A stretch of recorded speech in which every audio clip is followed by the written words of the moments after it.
Good evening, everyone, and welcome to Check It Out, the library talk show that lets you know what's happening in and around the Bethel Park Public Library.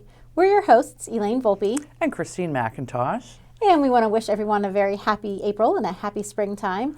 And we want to wish Miss Christine over here an official congratulations on your big news. We were so very excited. Well, I think we need to share with our viewers what exactly went on this past weekend. After 7 years of dating, Bill and I got married last weekend. It was just me and him and Judge Ron Arnone out at Mingo Park. It was very... I was wondering where it was. It was Mingo. It was at Mingo at the covered bridge, not thinking that it was opening day trout. So there were a ton of fishermen there, but it just kind of made it fun. Hey, yeah. So yeah, we're really happy. It was nobody knew. We didn't tell our families until afterwards. Until the very last minute, until after the fact. Until after. Now, how did your mom react to that? She was speechless. Aww. Like we had talked about it. I had said to her mom, Bill and I had both been married before, so we didn't want a big to-do. Anything big or elaborate. Right. So I had talked to my family about it and said, when it happens, we're just going to go away. So my mom was speechless. My brother said it's about time. Aww. So it was. Congratulations. Really we are all very happy for you. Thank you. And I will be remaining McIntosh. I told the staff, but people have been asking. It's kind of a pain in the butt to change your name, isn't it? At 50 years old, when we're not going to have children, I didn't see any reason, and he did not either. So I will continue to be Christine McIntosh. But if you call me Mrs. Wilkes, I will answer to that as well. Very good. So besides April being my wedding anniversary month, do you know what else April is? It's National Poetry Month. I know that.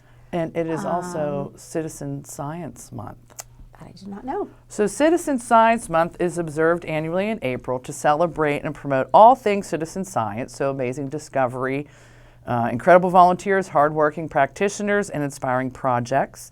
It's a global celebration that includes events hosted at libraries or community groups, museums, and individuals all around the world. Through citizen science, the National Library of Medicine engages communities in addressing societal needs and accelerating biomedical science, technology, and innovation. So I'm all into science. You are all about the science and the medical stuff. Part of it especially, yes. And the library is hosting a citizen science program this month, and I'll tell you all about that in a few minutes after we hear about some great nonfiction science books. So check this out. Let me introduce you to some fascinating nonfiction science books recently published. First up, we have The Alchemy of Us: How Humans and Matter Transformed One Another, written by Anissa Ramirez, published in 2020.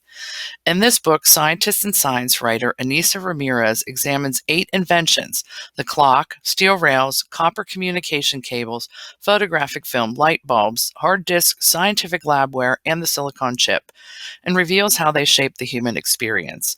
She describes, among other things, how our pursuit of precision in timepieces changed how we sleep, how the railroad helped commercialize Christmas, and how the necessary brevity of the telegram influenced Hemingway's writing style.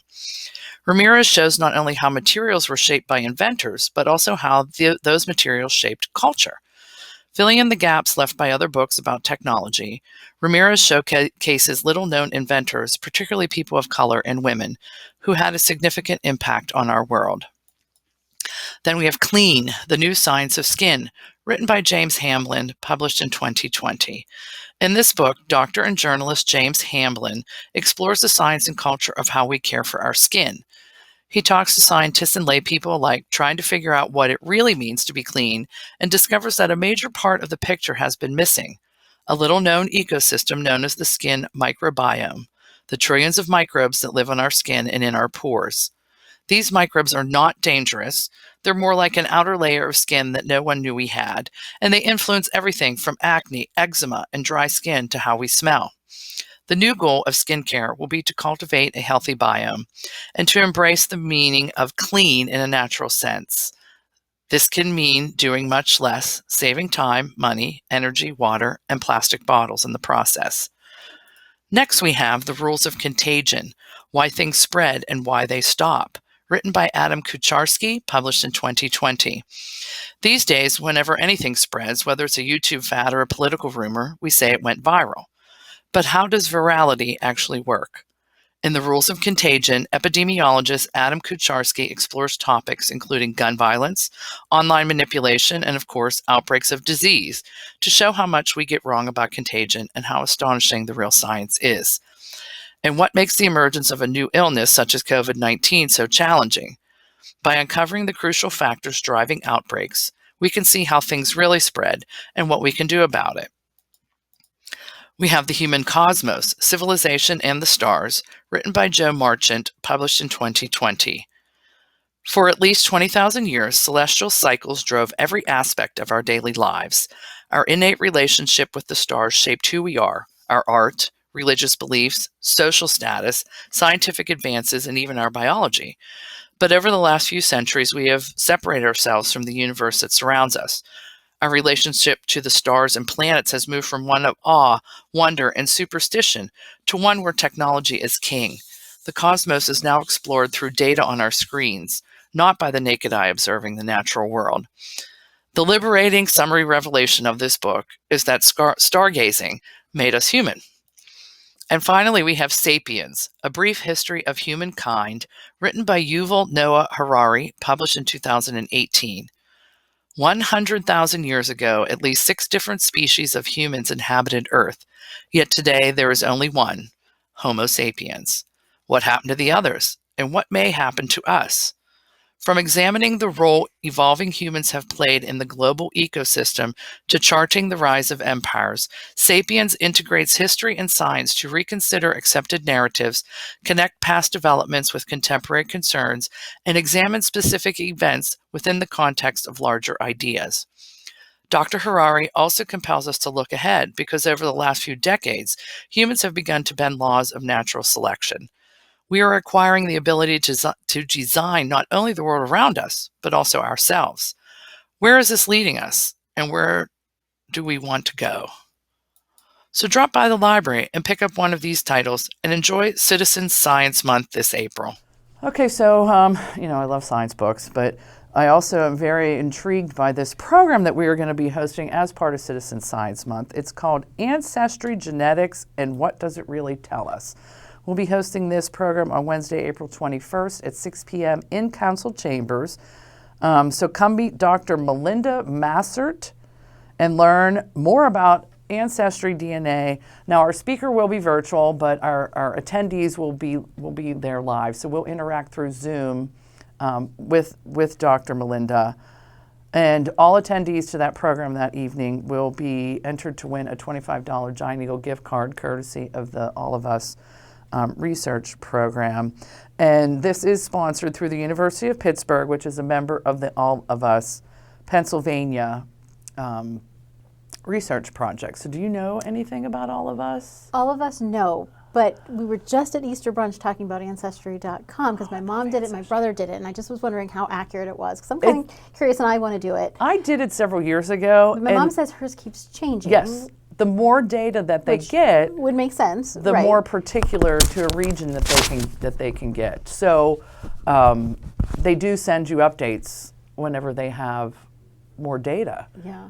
So the All of Us research project is similar in that they're trying to gather a lot of data for research. Okay.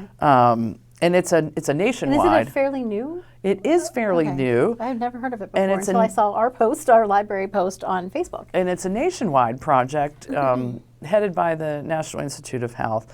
And our fellow producer, Kim Adley, recently spoke with the people that are running the All of Us Pennsylvania project here locally in Bethel Park. So I'm going to let the professionals tell you what it's all about. So check this out. Meet Ray. Ray lives on a farm. He loves playing kickball with his grandkids, but lately he's gotten a little slower and been visiting the doctor a lot more often. This is Kim. Kim lives in the city. She loves to exercise, cook healthy meals, and can't remember the last time she called in sick. They're both people, but not all people are the same. And yet, when we visit the doctor, our treatments don't look that different. Why is that? Because we just don't have enough information to do it better, until now. Enter All of Us, the research program based on precision medicine Precision medicine is a revolutionary new approach to treating and preventing disease that's personalized instead of one size fits all.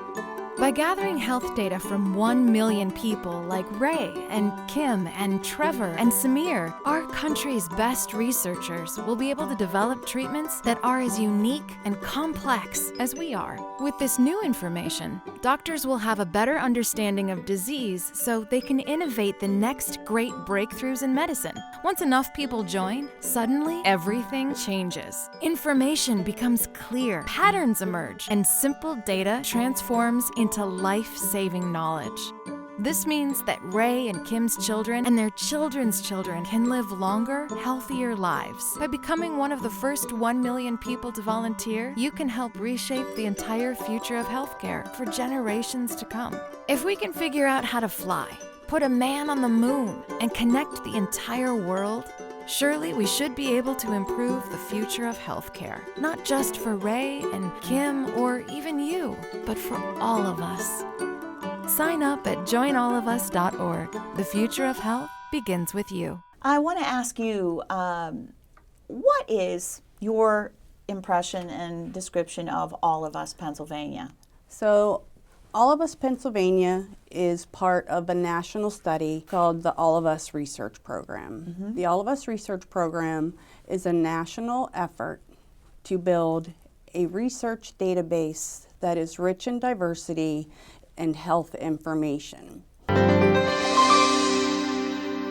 Hi, my name is Steve Reese, and I'm the director of the All of Us Research Program at the University of Pittsburgh and UPMC that will be enrolling 150,000 people across central and western Pennsylvania to be part of a national study called All of Us. 1 million people from all walks of life will provide information that will be used by scientists to discover revolutionary new ways to better prevent, diagnose, and treat disease. In the future, medical care will all be based on who we are, based on our makeup, based on us as individuals, and that will result in giving us the best medical care in the world. I'm doing this for my children, for my grandchildren, and for future generations because I want them to have the best health care in the world. So I'm 1 in a million. Come out and join me too. So if you're interested in becoming a research participant, which I became, of course, because, you know, Of I course, love 'cause the you're all research. about that. I'm all about that. There is a location here in Bethel behind Dunkin' Donuts. It's on Drake Road. There's a office building there. So it was a lot of fun. It was interesting. I mean, they take your blood and they do weigh you. How which- much blood do they draw? Not much. Oh, okay. And they I'm have good it. if like one vial. Anything after that. Yeah, I no, big, 4 out. tablespoons. Oh, okay. Yeah. So it's very doable. cool, and we're hoping to get more people to participate. Excellent. So a few upcoming programs that we have for the library. We have an e-news class on Friday, April 9th at 11 a.m. We'll learn how to access articles from trusted sources with no ads, including scholarly and academic journals, newspapers, and magazines that are available for your computer, your tablet, your smartphone. And this is all free with your library card, and our very own Rob will be teaching that. And very happy to say that Wise Walk will be starting up once again on Tuesday, April 15th at 9:30. Wise Walk is a 10-week fitness program geared towards adults 50 and older. We meet at South Park at the Children's Playground and on Thursday mornings for 10 weeks. To register for more information, you can call Carla at the library. And That's starting back up. I think that's always popular. It is And very it's popular. Nice to be able to. It is nice, and people kind Get of break outside. off, and some people are faster. I am a walk fast so walker. And some people are just there more just socialize, Yeah. so they're walking is much slower, and it's a lot of fun. We have estate planning basics. Do I need a will and power of attorney? The answer is yes. Tuesday, April 20th at 11 a.m. Presented by Tracy Zimmer, who is an attorney. This seminar will include information about wills and powers of attorney and what happens if you do not have these documents. We'll also include an overview of the probate process and a brief discussion on protecting your assets if you have to go into a nursing home. And then we have healthy meal prep tips and tricks on Wednesday, April 21st at 2 p.m. This is presented by Lane Greenwald, a registered dietitian and a nutritionist. So when I think of healthy, I think bland, typically. But not necessarily true. Not right? necessarily, and that's what she's there to tell us. Now, are you the one? I know you don't like asparagus, or is it I Brussels? do not No, I know like you don't like kale. asparagus. I don't. Kale. Every time I make it, I think of you. I know. Well, like we had it from Giant Eagle that one time. It had like cranberries and something, and it was chopped up really you just fine. roast it with a little bit of olive oil and You garlic. tell me that. Salt and pepper. It's so good. So yes, healthy doesn't always have to mean bland. The only thing I have found that I really do enjoy when I'm trying to cut carbs is rice cauliflower in my fried okay. rice. Yeah. Use it instead of rice and fried rice. Okay. It's I'll have to try delicious because otherwise when they tell me to mash the cauliflower and it's the same as mashed potatoes, that is a fib. That is a total fib. So you're trying to cut back on carbs? Yes. We should try to do this together. I know, but I too recently got what you got weighed when you went to the yes. yeah, I had my physical, and so it's like I'm all about the diet time again. You know, it's swimsuit season coming out. I know. Well, you can come join Lane Greenwald. I think I might have to. Eating healthy does not have to be expensive, and it certainly should not taste bad. So maybe we need to go see her on the 21st. Mark my calendar. Yeah. So that's what's going on over in adult A services. lot of good stuff coming up. We do. On the adult side. That's stuff to get excited about. Yes. Yeah, and over in children's, we are still plugging away. So we have some upcoming programs that I thought I would highlight. But we actually, as you know, because I've mentioned this before, we're actually already starting to plan for summer. I know. Right? Getting things booked and getting things ordered. So we're super excited about that. I don't want to give too much away. We'll talk about that on next month's show. But we are preparing, getting ready for that. And even though we will still remain virtual, there will be some pre-recorded classes, and a lot of it, a good handful, will also be outdoors. So we are excited to announce that we'll be able to finally, reconvene together and be together as a group, but it will be outside. And thanks So- to the Recreation Department for working with us. Shout out, yes. Yeah, to get Simmons Park 1 day a week for 8 weeks. Right. All of our outdoor programming, and as we stated in the flyer, will take place at Simmons Park. And so we are very grateful for that. Thank you. But upcoming things still happening this month. I first want to mention our annual art gala. So we are in our 5th year of running this art gala. And the first 3 years we were in person, and we had a lovely gala event.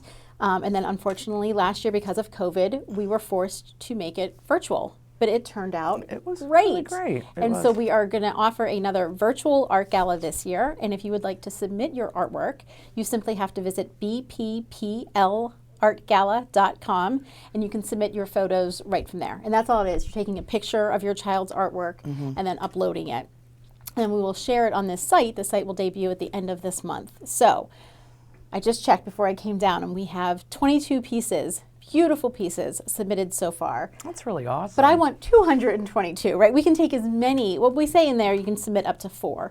But, toddlers all the way up to teens can participate in this. So we really want to get more people involved. So no matter what your child has created, whether it's a drawing or a painting or something sculpted out of clay or Fiber arts. fiber arts or whatever it may be, take a photo of it, please, and consider submitting it to our art gala because we would love to share it. So again, that's submissions are be taking all the way up until the end of this month. And then we have El Día de los Niños y El Día de los Libros. Oh my Do you know what that word. means? Something about children and books. Very good. Day The Day of the Children and the Day of Books. Okay. It's more commonly referred to just as El Día because it's a mouthful, but it's simply just that. It's a day to celebrate children and to celebrate children of all cultures and backgrounds. So it's a day of diversity. So Miss Nancy has a wonderful program planned. That too will meet at Simmons Park. And it is the last day of this month. Yes, Friday, April 30th at 10:30 a.m. And we do ask that you register. So registration is available to do online, or you can give us a call here at the library, and we'll be happy to sign you up over the phone. But it's for ages 3 through 6, so toddler, preschool, with a caregiver, obviously. So that's something to look forward to. Earth Day is also coming up, April 22nd at 6 p.m. Miss Kristen will be doing an environmentally, this will be done via Zoom, but she will be talking about different ways to take care and protect our environment, and then showing you some really cool crafts that you can make out of recycled materials. So you will do that Via Zoom, she will get you started, and then of course you won't have time to finish your project while online. That's something that you can work on your own at your own pace. I actually brought down 2 things to show. I might have shown you this before. So this is just like a mini flower pot. But do you know what that's made out of? It's just Magazine? yeah, paper? magazine and newspaper, right? So you're taking strips of old magazines and cutting them into strips, and then you're just And that's great because you could actually plant that in the ground and it will, totally could. yeah. And then here's will just like a little dissolve. trivet, like a little coaster, right? And this could be fun to make too. I would like to make like a set of these. Yeah. And have like 4 of these on my coffee table. So Very that's just cool. one of the ideas that we have for Earth Day. So there is still room in that class, and we would love for you to sign up. That's for grades 2nd, 3rd, and 4th. The date again is April 22nd. It's at 6 p.m. in the evening, and you can again register online or over the phone, or stop in and see us in person. Miss Kristen is also doing Bookmark Kindness, and I love this idea as well. She will meet with you again over Zoom, just so she can share a couple of her favorite stories about kindness, and then brainstorm with you all ways to be kind, which I feel like you can never talk enough about, right? And there's always new ideas to be shared of how you can be kind, not only to your friends and to your family, but to people that you don't know as well, right? I always say just, you know, my kids always tell me that I smile too much. Like they said it's creepy. What? Like I just, you know, if someone's walking down the street, I smile and I say hello. And they say, Right. Mom, that's creepy. Like That's you don't not even know that creepy. person. Exactly. But you I don't feel know. like a smile, you know, Can change someone's day. it really can. So I say hello to everyone I see on the street. thank you. So I'm not a creeper. No. So anyway, just a simple smile can brighten someone's day, even somebody that you don't know. So there's so many different ways to be kind. You're going to talk about that with Miss Kristen, and then she will give you a bunch of templates of bookmarks to color. I don't know if you can zoom in and see this. This one says, I think, therefore I read, and love and positivity. Just inspirational messages that you can take your time to color and then give them away, right? Place them in a library book that you're going to return so that somebody else can find that book. I know a bunch of them are going to be laminated and then given to Carla so that she can send them to the patrons that take, you know, that participate in the the homebound homebound, delivery, right. right? And then these are a little like intricate and detailed, so this might be for like older kids, but she does have simpler bookmarks available too. It says, if you can be anything, be kind. And isn't that a cute little turtle there? So that's Bookmark Kindness. That is on Wednesday, April 28th at 6:30 p.m. And that's for K through 4. Because again, there's different, you know, doesn't matter how old levels. you are, you can talk about it. And there's different coloring, different bookmarks for the different ages. We still have virtual breakout games up on our website and available to do at any time. So grab your family, grab your friends, and try to solve the puzzle. I've only done like 2 or 3 escape rooms in person before. I think I was only successful on one of them. They're hard. They're hard. They're hard. And believe it or not, these are challenging too. I wanted to try one out. And I was like, oh, this is kind of easy, Beth. Like I got the first 2 unlocked like in a matter of 5 minutes. And then I couldn't get the 3rd lock. And I was like, darn, maybe if I had some help. So if you work together with your family or with your friends, it's just fun. It's something to do on the weekend or whenever, when you're just looking for something to do. And there is a prize available because if you are successful and you unlock all 3 locks, a code is given to you, and you can use that code to enter into a gift card drawing. So that's up on our website. Currently, it's just you go to the Spring Into Fun page, which is located off of the Kids tab once you go to bethelparklibrary.org. Okay? And then for our teens, we have some fun stuff coming up. You know, when did you have your first job? When were you, besides babysitting? I babysat in 6th grade. 14. I bagged ice at Maine Distributing Company in Sharpsburg. It was the beer distributor. Okay. And so I bagged ice that would then go in the machine. You put your quarters in, you get your Yeah, bag of that's ice. neat. Yes. Okay. But I feel like, so 14, what grade are you in? I feel like definitely like when you're a freshman in high school, you Yes. might be looking for that first job. And we want to help you in that process because I think it can be nerve-wracking. People don't believe it now, but I was extremely shy when I was younger. Me too. Extremely shy. Yes. And it was really hard for me to come out of my shell. And in these types of situations, like a job interview, I would panic, right? Or like just get really, My like stomach want to would- pee my would- pants. Yeah, yeah. my stomach would be in knots. And my palms are all sweaty. Yes. And that's something that's hard to overcome, but I think the more you practice it, obviously the more comfortable you will become. So we are sort of holding mock interviews for you. We have a program that's available for grades 7 and up, and it's called Get Hired. And it's just that. You're going to be able to practice your interview skills with Miss Kristen and Miss Sarah. So If you are looking for that first part-time, summer job, we want to help you. Let us do just that. It's on Thursday, May 6th, and it's at 6:30 p.m. So you just register again via the website or over the phone. And then team game nights are happening once a month. Our next one is April 26th. Fun way just to play games online with your friends and win some fabulous prizes. Copycat painting with mom. Yeah, Because it's kind of close to Mother's Day, Yeah. right? So they're going to do 2. And is this an adorable bird painting? I or think I could what? paint that. This doesn't look as complicated. No, my right. painting skills are not that intricate. I think I could do that. Yes, but this isn't all of it, right? So this is one, and then there will be a matching canvas of a smaller bird, kind of like the mommy mama bird and the bird, baby baby bird. bird. And so it'll be a super sweet set, if you will. So there is still room for that class. You'll have to bring your own canvas, but the paintings and everything else, the instruction obviously, is supplied. Miss Jackie does a wonderful job teaching the painting classes. That's on Monday, April 19th at 6:30 p.m. And then we mentioned that it's Poetry Month. Yes. So for our teens, we have 2 things coming up. We have Blackout Poetry and Poetry Cafe. So the Poetry Cafe is going to be on Thursday, April 15th at 7 p.m.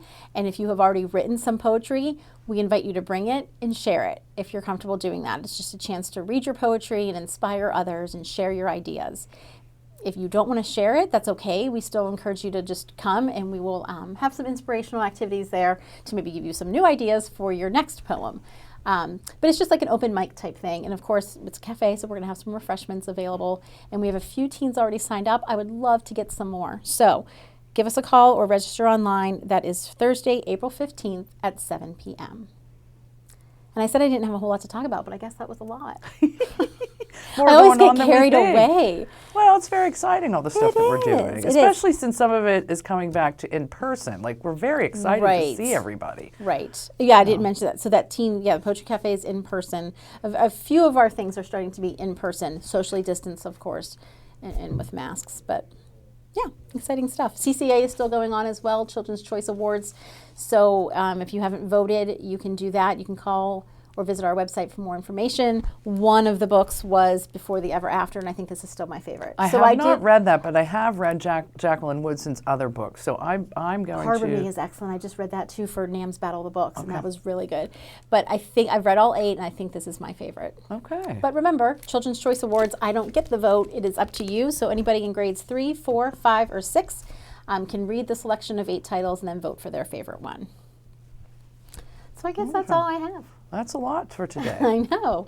And we look forward to seeing you next month, of course. But if there's anything you want to know more about from this month's show, you know what to do. Go ahead and give us a call. Visit our website. Or better yet, stop in and see us in person. Take care, everybody. We'll see you next month.